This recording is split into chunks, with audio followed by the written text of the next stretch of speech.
¿Y cómo viene siendo en sí este primer paso? Tuvieron una reunión con el intendente hace poquito, a través de Mujeres Federadas en realidad, ¿no? O a través de Federación Agraria. La convocatoria fue hacia mi persona, y bueno, y yo abrí un poco el juego también que fueran Mujeres Federadas, como un combo para no ir que vaya Mujeres Federadas, que vaya esto, que vaya. Entonces fuimos Federación Agraria englobado en una reunión sola. Con respecto a lo que hace mi gestión, la verdad que muy contento porque sigo teniendo un acompañamiento muy fuerte de lo que son los socios de la Federación Agraria, y a uno lo reconforta esto de empezar un proceso como joven, no tan joven, pero joven, con lo que cuesta en las instituciones por ahí dar el paso del recambio, y en las instituciones gremiales más todavía, y que se haya dado ese paso y a su vez la gente más grande siga acompañando como el primer día, a uno lo reconforta mucho, y la verdad que desde ese punto de vista uno se siente muy acompañado y a gusto, y bueno, estamos tratando de por ahí de volver a poner el nombre de la Federación Agraria arriba de la mesa, que hace muchos años por ahí se había diluido un poco, y bueno, estamos en ese proceso y estamos por el buen camino. Ya te digo, más que nada por el acompañamiento de los productores, que eso es muy importante. ¿Hay buen diálogo con el gobierno local? Porque la verdad es que el diálogo es justo y necesario. Cordial, claro. Sí, cordial, obviamente. Somos viejos conocidos, no es que tampoco vamos a decir hay un gobierno nuevo, si son toda gente que está ahora ocupando nuevos lugares, pero hace muchos años que están en el ruedo. Desde mi persona y a lo que es la Federación Agraria, siempre nos van a encontrar abiertos y dispuestos a sentarnos en una mesa, a dialogar. Lo que pasa que venimos de muchos años por ahí de tironeo, de manoseo, de no cumplir con la palabra, entonces el productor está un poco reacio a decir nos sentamos, y llega un momento que cuando vos a la reunión vuelve el productor y dice ¿y? Entonces ahí entramos a decir ¿para qué fuiste? ¿Y para qué viniste? ¿Qué cosa, no? Porque vos sabés que hablábamos hace un rato con Santi, no sé si tuviste la oportunidad de escuchar la editorial, pero bueno, hablábamos un poco después de eso de solo por el hecho de tener la bandera ya tenemos que pensar distinto. ¿Es así o hay intenciones de diálogo y nunca se puede conseguir? Porque no es algo de... Esto que estamos hablando no es nuevo, no es nuevo, me parece que de hace rato. Bueno, igual dentro de Federación Agraria y de Mujeres Federadas, vi, por ejemplo, mujeres que militan el justicialismo desde hace mucho tiempo y que tienen esa mirada política por ahí cercana al gobierno municipal. Sí, uno cuando está detrás de una institución, lo ideal, lo correcto es siempre ser un poco distante de la política partidaria. Tal cual. Obviamente yo lo personal no puedo negar que he tenido actividad y la incursión, la tengo, pero de las puertas para afuera, digo, porque hay que saber separar este tipo de cuestiones. Vuelvo a reiterar, nosotros siempre estamos dispuestos al diálogo, en los hechos está más que claro, hemos ido a 250.000 reuniones, estando como presidente y no como presidente, y la verdad que llega un momento en que uno pasa la puerta de la MUNI para afuera y decir, otra vez vinimos para que nos saquen una foto y tenemos que ir a estar con los productores y decirle que bueno, que sí, que hay esto, que no hay. Y ¿eso pasó esta vez? Sí, hasta ahora sí. Ojalá no pase más y se revierta y se concrete. Le fuimos muy claros al intendente, nosotros no vamos a seguir yendo a lugares para que nos saquen una foto riéndonos, porque la realidad es que es un problema de hace muchos años y no tenemos soluciones ni hecho concreto. Entonces uno llega a un momento de decir basta, tenemos que poner un freno y te invitamos a que empieces a solucionar y nosotros vamos a estar ahí, no es que te vamos a sacar el cuerpo, se lo dijimos en la cara y con todas las de la ley, si las cosas se cumplen nosotros vamos a estar, si no se cumplen no vamos a estar, esto es sencillo y clarito como el agua. Vos sabés que hablaba con Fernando Mónaco, ya no me acuerdo ahora, creo que fue el miércoles, y Fernando me decía esto mismo Lo prometió Vali en 2017. Sí. Lo de los consorcios, perdón, Sí. iba a ir sobre ese tema, ¿no? La posibilidad de la creación de consorcios. ¿Qué te genera vos? ¿Qué opinión tenés respecto de esa cuestión? ¿Puede ser útil? La realidad es que todavía el intendente en la reunión que tuvimos quedó en pasarnos el proyecto para que lo estudiemos. Todavía no nos han pasado, simplemente nos comentaron algo al pasar en la reunión, a grandes rasgos de lo que iba a ser, y no tenemos el pormenor, pero bueno, tenemos lo que nos dijo el intendente. Y en lo personal hay algunas cuestiones que tengo cierto resquemor y sin mis dudas, porque si vamos camino a que pague el justo por pecadores, se va a complicar la cosa. O sea, vamos a terminar forzando una pelea entre chacareros y la solución va a seguir sin llegar, porque una de las cuestiones que plantea es trabajar por cuartel. Creo que estaría dividido en 12 secciones, ¿no? Claro, lo que son todos los cuarteles del Partido Bolívar, y viendo la cantidad de gente que pagó en el cuartel, se va a trabajar en ese cuartel. Entonces va a ser un poco engorroso, en una opinión personal, esto ni siquiera todavía se terminó de debatir en la filial, que vamos a terminar en una lucha de chacarero contra chacarero, decir, che, vos no pagás, culpa tuya, no me están pasando yo que tengo la cuota al día, entonces se termina otra vez saliendo de foco de lo que se viene pidiendo hace muchos años. Bueno, pero igual eso sería, en todo caso, a ver, también, opinión mía, ¿no? Pero digo, sería dividir una situación que a nivel general es la misma, porque siempre pensando en que se aplicara lo que se tiene que aplicar de la tasa vial al mantenimiento de los caminos, que es algo que no pasa. Está recontradicho y exactamente, que en lugar del 40 fuese el 80, bueno. Pero digo, si se aplicara el 80 de lo que se recauda, pero la mitad de los chacareros no pagaran la tasa, se aplicaría mucho menos y por lo tanto la situación sería la misma. O sea, vos no pagás, me estás jodiendo a mí también. Sí, claramente, obviamente. Lo que pasa es que esto se expondría por miles. Entre cuarteles se conocen más, decís vos. Y obviamente, vos sabés quién es tu vecino o quién está 2 chacras más allá. ¿Y cómo se puede solucionar eso? Porque el que no tiene intención de pagarla, no la va a pagar igual. Mira, la realidad marca que lo que es tasa vial es una de las tasas de mayor cobrabilidad de los últimos 15 años. Por más que haya pasado lo que haya pasado y los problemas que hemos tenido, sí es verdad que en el último tiempo ha bajado el porcentaje de cobrabilidad, pero sigue siendo una de las tasas de mayor cobrabilidad. Entonces, esto es simple y claro, como por ahí dice el intendente. No estoy diciendo cosas que no le hemos dicho a él, porque eso por ahí también a uno lo avala a por ahí ahora decirlo públicamente. Por acá tenés que decir cosas que no le dijiste. También. Le dijimos, mirá, Valis, cuando la gente de campo, principalmente la gente de campo, por no decir paisano, porque por ahí queda despectivo, pero la gente de campo, cuando ve resultados, lo primero que hace, usted conoce el paño, va y cumple con totalmente. Son los que más cumplen porque ven resultados con lo que uno quiere. Entonces, cuando vos demuestres algo, del otro lado va a venir la buena seguro. Además, seguro. En general hay una cuestión de la moral de la deuda. No es como que es un problema de ver plata. Es cultural. Es cultural, sí. Hay gente que está mal, pudiendo, o sea, dice mucho en este último tiempo dejaron de pagar, renegado, enojado por todo lo que pasó. La inundación lo único que hizo es exponer al máximo lo mal que están los caminos, la falta de alcantarilla, lo mal que están los canales.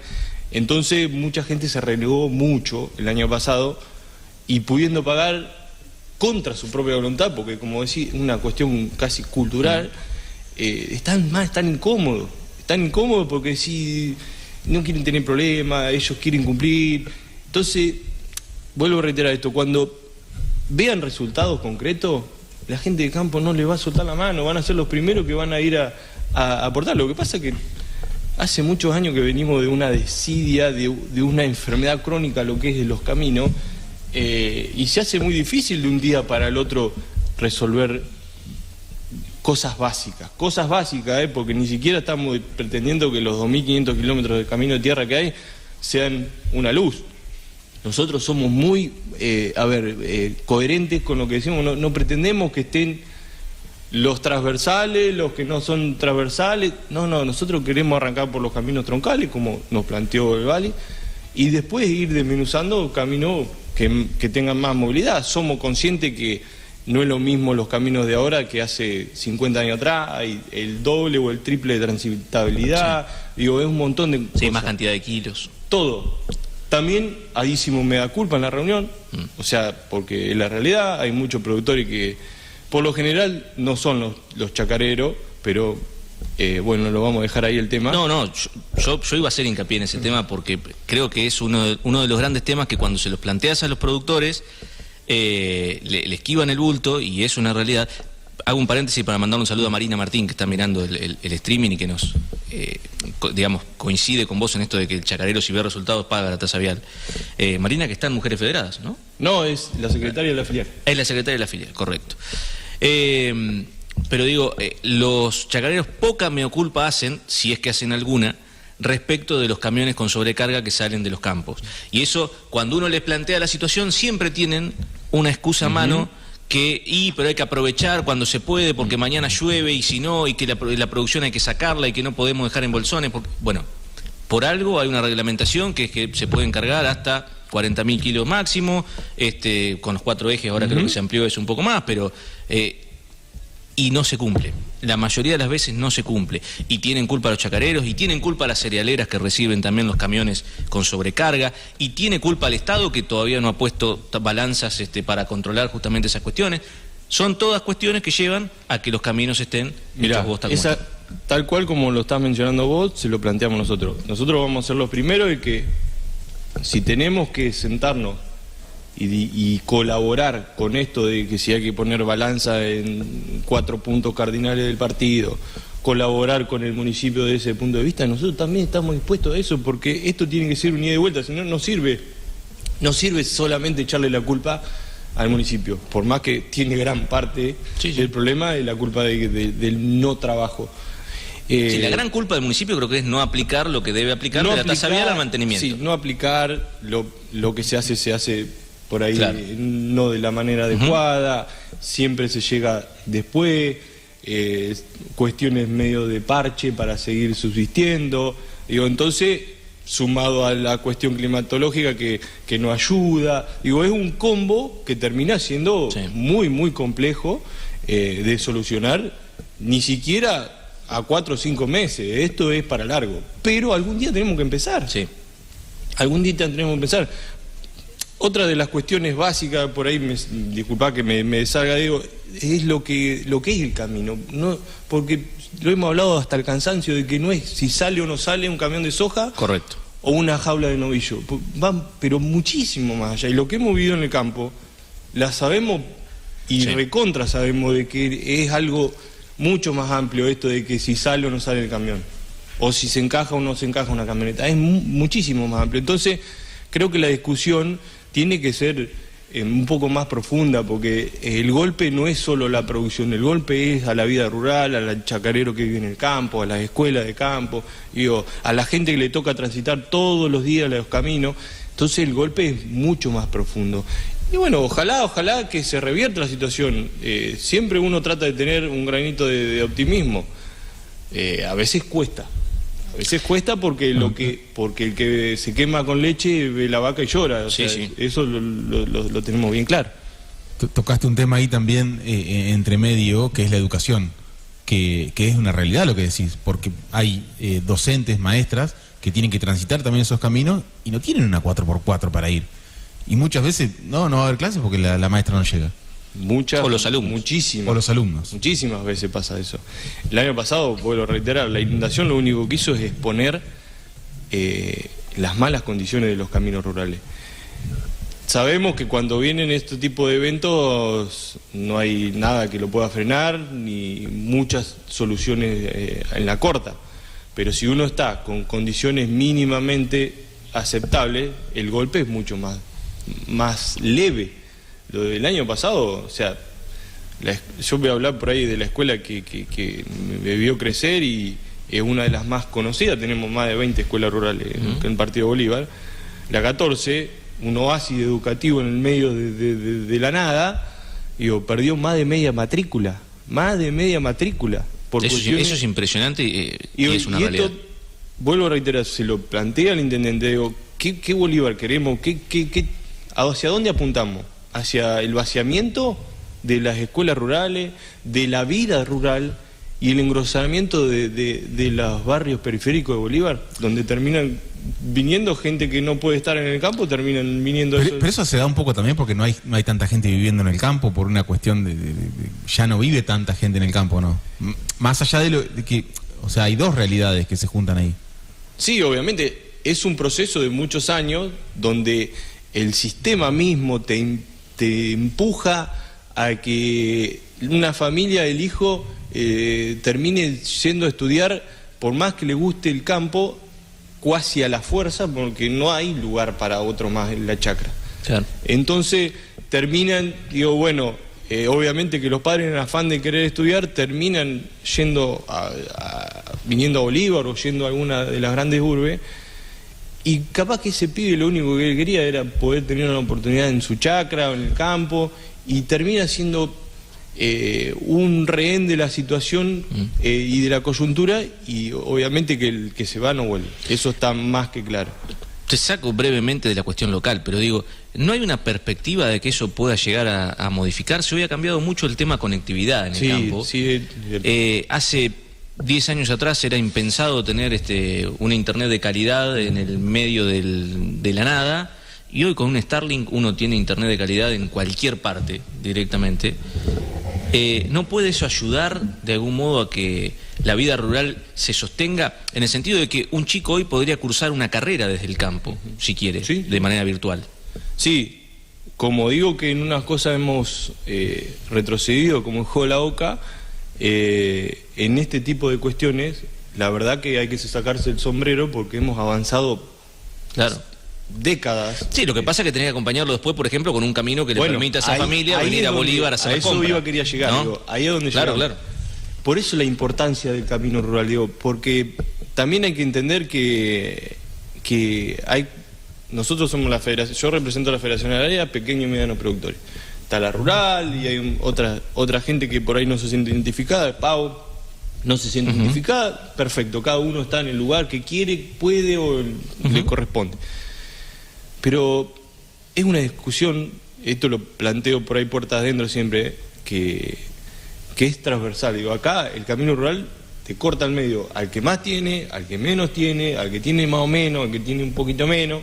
Digo, es un camino, es un tema transversal, el tema de los caminos rurales. Y siempre termina siendo el foco de la discusión. ¿Por qué? Porque los pibes no pudieron ir a la escuela, porque no pudo llegar la ambulancia por X motivo, porque la familia no podía hacer las compras. El año pasado, ¿cuánta gente había que ver cómo se podía llegar para llevarle alimento porque ellos no podían salir? O sea, hubo gente bombero, defensa civil tuvo que trabajar en eso. Que trabajaron a destajo porque gente que no podía salir a hacer las compras. No es que venía de paseo, las compras. Entonces, vuelvo a reiterar de la importancia del camino rural. O sea, va mucho más allá de la producción, mucho, pero mucho más allá. Sí. Y ojalá se tome conciencia de la importancia de esa que estamos discutiendo. ¿Está previsto, hay una agenda prevista para avanzar en torno a la cuestión, digo, ya sea por el lado de los consorcios o por el lado de alguna otra vía? Entiendo igual que se va a aplicar lo de los consorcios porque lo anunció el intendente ya en la apertura de sesiones, pero digo, ¿hay una agenda de trabajo, algo por el estilo que se esté armando o no? Mirá, nosotros quedamos en que nos iban a pasar el proyecto para poderlo discutir. Creemos que la mesa tiene que ser más amplia y no tiene que ser mano a mano como vino pasando, y que primero fue uno, después fue el otro. Creo que la discusión tiene que ser en una mesa donde estemos todos los actores que transitamos los caminos, desde las instituciones hasta alguna maestra rural, el centro de camioneros, digo, todo lo que día a día transitamos los caminos, porque acá... algo así como una comisión vial ampliada. Exactamente, donde todos podamos discutir si quiere el proyecto, desmenuzarlo, mejorarlo, agregarle, sacarle. Creo que donde encontremos un punto, que lo hay, un punto de trabajo y vayamos hacia él, va a ser mucho más fácil, mucho más práctico, todos vamos a tirar el carro. Así seguimos esperando a ver el que pasa, el que no pasa, si me manda el proyecto, ¿sí? Y mientras tanto... El tiempo pasa. El tiempo pasa... vos seguís yendo al campo y los pozos siguen estando en el mismo lugar, las alcantarillas siguen estando rotas, los canales siguen estando tapados. Y ahora anunciaban lluvia de vuelta, así que... Ahora está anunciada esta semana una buena cantidad de lluvia, digo, el tiempo pasa y el pescado sigue sin venderse, como dirían algunos en la calle. Digo, y eso preocupa porque si bien vemos un discurso donde se tienen las mejores intenciones, pero del dicho al hecho todavía hay bastante trecho y ojalá se tome carta en el asunto. Vuelvo a reiterar, esto es de muchos años atrás, no es que venimos con reclamo y lo venimos a poner en la mesa ahora que Bali volvió a asumir. No, Bali lo conocía desde el primer día que asumió allá en 2011. Digo, entonces, avancemos. ¿Ven que se reactivó un poco igual la cuestión, más allá de que se esté lejos del ideal? ¿Ven que se reactivó un poquito la cuestión? Pregunto esto porque a través de partes de prensa y demás, uno ve que se está trabajando en, por ejemplo, la limpieza del alcantarillado periurbano, cuestiones que por ahí a lo mejor antes también se hacían y no se comunicaban, o antes directamente no se hacían, esto de en épocas en las que no llueve, la ideal. No se limpiaba, ¿no? O no se comunicaba que se estaba limpiando. Y ahora sí. Pero digo, ¿eso se alcanza a percibir igual o es muy mínimo lo que se está haciendo para lo que hace falta? La realidad que lo mínimo que se está haciendo es muchísimo a la par de lo último que se hizo.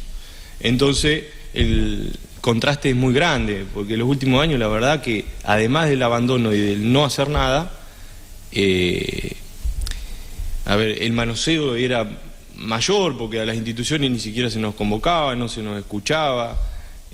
No quiere decir que esto esté, digamos, que sea el ideal, pero bueno, pero es un primer paso. Pero es un primer paso. Sí. Y reitero, nosotros siempre estamos abiertos a la discusión, abiertos a aportar ideas, a trabajar, pero también necesitamos que haya hecho concreto, si no, no podemos seguir avanzando. Porque la gente está cansada del manoseo de que vení, ¿qué vamos a hacer? Y pasan los meses, y pasan los días, y pasan las lluvias, y nada. Entonces, reiteramos esto, de necesitamos ver cosas, necesitamos ver acciones, necesitamos ver que se esté trabajando, que se planifique comprar una máquina nueva, que se planifique esto, que se planifique lo otro y que se hagan, porque la realidad es que hoy, por más buen discurso que hemos visto y escuchado, no hay nada. Estuve la vez pasada con un productor que justamente, bueno, el cliente, y me decía, bueno, él arreglaba él los caminos, pero incluso lo llegaron a denunciar por intervenir los caminos. Sí, la realidad es que si uno interviene, el Estado te puede intervenir, claro, porque es potestad del Estado tener en condiciones y además es el responsable del camino. Entonces, si alguien hace algo... pasó no hace mucho, salió en los medios en Santa Fe, un hombre que desmalezó la entrada de su campo a orillas de una ruta provincial, desmalezó, le cayó un... Vialidad. No solo le cayó vialidad, sino le cayó un juicio por 390 millones de pesos. O sea, uno cuando leía la nota... Decía, irrisorio. No, y el hombre lo único que había hecho era desmalezar, porque había el yuyo más alto, pasaba el tractor, desmalezó el campo y le cayó una multa provincial donde decía que el hombre había incurrido en un lugar donde no tenía que, claro, 390 millones. Obviamente que las instituciones salieron a bancar y demás, y se pudo revertir la situación porque supuestamente había sido un malentendido y demás, pero mientras tanto el productor, claro. Yo no corto nunca más ni una ramita de... Sí, pero perjudicado es uno mismo, es como lo que estamos hablando acá del camino. Pero... O sea, no puedo intervenir en el camino, pero el que necesito pasar soy yo. Y sí. Tiene razón, pero marche preso. Exactamente, es medio loco, pero es la cruda realidad. Sí. Formás parte de Federación Agraria también. Ya hoy por hoy podemos decir que estás un poco en la mesa chica de Federación Agraria o en la mesa mediana. Sí, por ahí me obstaculiza la distancia, pero uno siempre con esto de la era de la comunicación siempre estamos correcto en contacto. Y además es una relación directa por ahí con Andrés Arnari. Sí.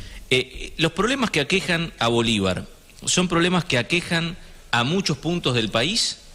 ¿O acá se vive una situación peor, digamos, que la mayoría? La realidad es que si nos basamos en los últimos 2 años, Bolívar y la zona ha sido uno de los lugares más complejos a nivel núcleo productivo, porque vinimos de una seca que no dejó nada, y pasamos de un día para el otro, nos levantamos con el agua a la cintura. Sí. Y el agua a la cintura, y un día el agua al pecho, y fue muy, muy complicada la situación que vivimos el año pasado, el partido Bolívar, 9 de julio, Casares, parte de Saladillo, parte de Alvear, digo, fue muy, muy complejo, muy. Entonces, si nos reducimos a eso, por ahí estamos digamos, somos una zona más golpeada en los últimos tiempos. En general, y si vamos con una mirada netamente de agricultura, venimos de años complicados a nivel nación, a nivel país. Pero digo, el tema, no sé, el problema caminos rurales que hablábamos recién, sí, es un problema que está en todo el país. Es un problema que está en todo el país. Ajá. Hay lugares, y ojalá se tomen como referencia, lugares donde se hacen bien las cosas, pero son contados con los dedos de una mano.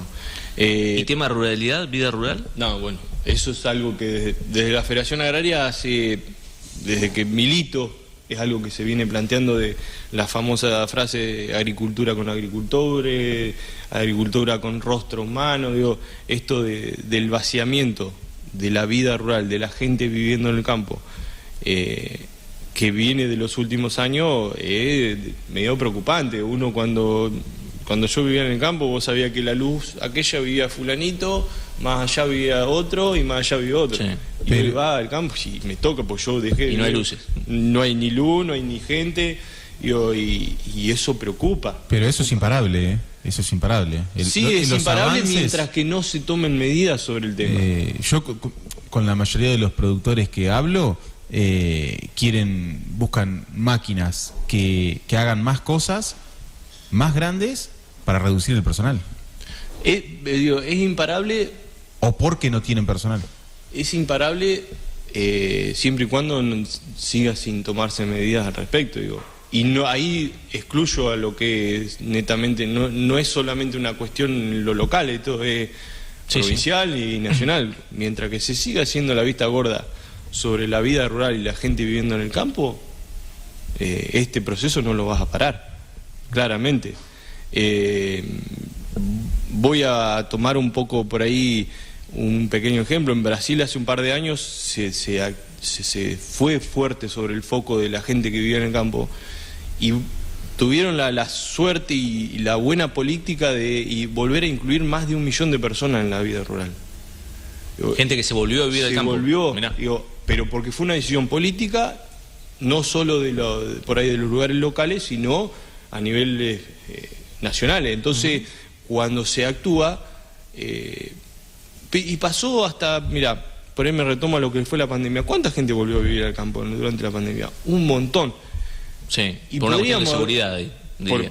Pero bueno, a la salud. fuerza, no queriendo, a la fuerza, Sí. pero digo, ¿por qué no poder aprovechar esas malas experiencias de decir, bueno, sí se puede vivir? El tema, lo que marca Lizan por ahí, es el empleo rural. Bueno, Porque una cosa es el que, hasta por una cuestión de romanticismo, si querés, Sí. gente que a lo mejor nació en el campo o creció en el campo, no sé, o gente por ahí de la edad nuestra, que por ahí pasó la infancia en el campo, y que con los medios necesarios volvería a vivir al campo, ¿no? Por ejemplo, la conectividad. Y otra cosa es aquel que trabaja en el campo, por ahí no es el propietario, sino que trabaja en el campo, Sí. pero no tiene empleo, ¿no? Es que antes lo que hacían 5 personas, hoy tal vez con las tecnologías lo hace una. Claro. Sí, Y eso obviamente que eso también... Sí, sobre todo en la agricultura, ¿no? En ganadería, por ahí no. La agricultura ha crecido a pasos agigantados. Sí. Agigantados. Lo que es la ganadería o otras cuestiones productivas, apícola o demás, sigue por ahí en Requiriendo gente. Claro, gente, cuestiones más físicas, donde se tenga que levantar un cajón de miel. No hay un robot que te va a levantar un cajón de miel, digo. Entonces, desde la mirada... Todavía. Debe haber igual. Debe haber. Sí. O acá, todavía acá. Sí.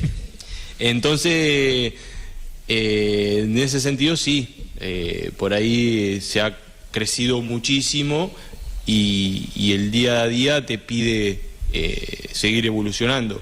porque si no queda fuera del sistema. Y eso implica de tener una máquina donde necesitan menos gente y se va acrecentando. Lo que sí, por ahí uno siempre hace hincapié en lo local. Nosotros todavía tenemos, al margen de otros lugares, gracias a Dios me ha tocado recorrer mucho con la Federación Agraria cuando era más joven, la parte juvenil, y Bolívar todavía tiene gente viviendo en el campo. Sí, es verdad, cada vez hay menos, pero si vamos a otros lugares les puedo asegurar que somos unos afortunados que haya tanta gente viviendo en el campo. Claro. O sea, hoy por hoy va y encontrá algunos, no te digo todas las chacras, pero encontrá. Y creo que los tendríamos que cuidar más, porque son parte de la convivencia en general, lo que es el partido. Hablábamos antes de arrancar la nota, y vamos a mencionarlo ahora también, lo que pasó con Andrea en Formosa, con Federación Agraria, digamos, en Formosa. Uno automáticamente lo relaciona con Andrea Sarnari por el hecho de que sea bolivarense y la presidenta de Federación Agraria, pero imagino que es un hecho inusitado eso, ¿no? Que no debe pasar habitualmente, por suerte, suerte no es algo común. Vamos ahora a mostrar en pantalla, no digo que fue una represión, pero sí fue un amedrentamiento. Ahí está la palabra, ¿me da? Amedrentamiento, justamente. Sí, claramente fue algo que no deja de llamar la atención en la época que vivimos, que pasen estas cosas. Si bien uno sabe que pasan, pero cuando vos las vivís o las ves en carne propia, terminás diciendo, pucha, era verdad lo que está pasando acá. Y esto que pasó con Andrea, con la Federación Agraria, la verdad que justo en la semana del 24 de marzo también te revuelve un poco las tripas, porque decís, ¿en dónde estamos parados? ¿Cuál es la verdadera No puede haber reuniones de más de... Claro. O sea, no sé, uno termina por ahí, es como que sentís que volvés años para atrás, digo, es muy complicado. A ver, ¿lo tenemos con audio, Lucas? Ponelo con audio, si no. A ver. Así, ahí está. Andrea, Estos bichos de campo. A ver, ¿qué dicen? El portal del señor Longoni. Exactamente. ¿Quién le dijo? Díaz. ¿Y para qué envió? ¿Qué necesita el jefe? Desconocemos, queríamos saber el tema de la reunión, no más que nada. Dígale. Estamos comiendo un asado. Decirle al jefe al que te envió. Yo soy la presidenta de la Federación Agraria Argentina. Estamos comiendo un asado. Recorriendo la zona, vine a la provincia de Formosa. Ayer estuve con el ministro de Producción de Formosa en otra reunión con productores en el sur de la provincia, y hoy vine a conocer productores acá en Laguna Neinec. Así que estuvimos charlando un rato y estamos comiendo un almuerzo. Bueno, no, eso más que nada queríamos saber. ¿Y por qué quieres saber la policía? No, pero es Yo la verdad conozco, como te digo, yo... ¿Vos sos jefe acá de Palmasola? No, papá, yo soy Cabo Ortiz, es mi apellido. Yo vengo, recibo directiva. ¿Está bien? Perfecto. Yo vengo a averiguar. Está bien. Más que nada por eso. Eso, quédate tranquilo que es eso, y te estoy diciendo, mi nombre es Andrés Sarnari, presidente de la Federación Agraria, es público, ayer estuve con el ministro de la Producción de la provincia. Qué increíble. Sí. Bueno, hay que pensarlo antes de invitar a mucha gente a un asado. Hay que pensarlo, claro, porque te puede caer la policía. Pero ¿de qué están haciendo? ¿De qué están hablando acá? ¿Y por qué es la reunión? El pobre cabo quedó ahí en cámara, obviamente. Sí, pero obviamente que no es la persona. Y eso lo frena. Eso lo frena, porque hay un celular. Es lo que estábamos hablando. Por ahí, hoy en día, el tener un celular a mano y tener la posibilidad de grabar estas situaciones hace que la situación sea un poco más atenue, más calma, porque tranquilamente, sin nada que grabe en el medio, puede ser otra cosa, digamos. ¿Y cómo será te pregunto, no sé si lo sabés, podés no saberlo y no pasa nada, pero el contexto de la ruralidad en Formosa, porque digo, ¿por qué habrán ido a hacer eso, no? O sea, ¿había alguna especie de marcha o de reclamo? No, lo que pasa es que los federados puntualmente de Formosa son bastante revoltosos, digamos. Ajá. Revoltosos en el sentido de defender gente, la tomar cartas en el asunto. Han vivido los últimos años, la producción de banana es una de las más fuertes ahí en Formosa, y han tenido muchos problemas. Obviamente no voy excluirme el tema porque no tengo conocimiento más de que haber ido un par de veces a visitar y demás. Y es muy fuerte la Federación Agraria, o sea, hay mucha gente que acompaña, y es como que están un poco marcada la gente que está en esa lucha. Claro. Y entonces cuando pasan este tipo de cosas suenan las alarmas enseguida en algún lugar y van los muchachos a chequear. Los muchachos van a corroborar a ver qué pasa, digamos, porque no hay otra explicación. Que no estén planificando ningún atentado contra el... Contra Gildo. Claro. No sea cosa que se termine el gobierno de Gildo. Claro, no hace cosa que se caiga Gildo y después que... Dios mío. La verdad que es triste, vuelvo a reiterar, es triste que pasen estas cosas en la época que vivimos, y es justo en la semana del 24 de marzo, es decir, vuelvo a reiterar, te revuelve un poco la tripa que pasen estas cosas, porque decir, ¿en qué Argentina estamos? ¿En dónde estamos? ¿En qué año estamos viviendo? ¿En dónde estamos? Pero bueno, pasa. Bueno, hasta acá llegamos con la parte formal de la entrevista. Bueno.